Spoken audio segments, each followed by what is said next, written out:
Paano ba mag-adjust ng gain sa mga mixer? Kasi mga mixer natin mga idol, hindi lang naka-fix dapat yung gain yan. Nagdedepende yan doon sa lakas ng input na pumapasok doon sa mismong input section natin. So bago tayo mag-adjust ng gain, ito yung mga kailangan nating gawin muna. Make sure na yung master natin, ayan, yung master output is naka-unity or nandun siya sa 0. No? Hindi siya pwedeng nasa baba, hindi siya pwedeng nakasagad sa taas. Kailangan nandun siya sa 0 or doon sa unity na position.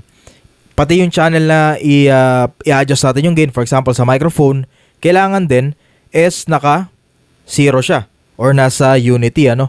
So ibig sabihin, ayan, kailangan naka 0 lahat sila. Tsaka natin pwedeng adjust yung gain. Tapos syempre, ang gagamitin natin para makapag-adjust ng gain is titingnan natin yung meter na nandito mga idol, no? So una natin kailangan gawin is, syempre sa una, isi-0 natin to, no? So pag siniro natin yan, mahina siya. Itataas natin siya ng dahan-dahan hanggang sa makita natin na umaabot na siya sa below 0, no? For example, dito siya.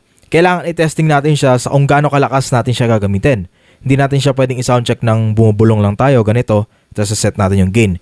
Kailangan kung singer yung gagamit, doon sa part na bibirit siya, doon nyo dapat i-assign yung gain. For example, ngayon, nalakasan ko yung boss ko. Hey, mic check, 1, 2! Diba? Ang problema, pag masyado nang malakas yung boss natin, umaabot na tayo sa 0. So, isa-set ko yung gain ko doon sa pinakamalakas na magiging paggamit ko.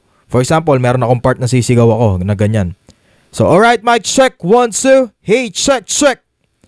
So, dahil sinet ko siya na ganun, kahit mahina yung boss natin, meron pa rin tayong enough volume. Then, kapag nilakasan natin yung boss natin, like, check, check, testing, hey. So, meron pa rin tayong clean na audio signal. So, ganun ang pag-set ng gain mga idol, no? Magdidepende yan, again, sa kung gaano kalakas yung input na papasok doon sa inyong input channel.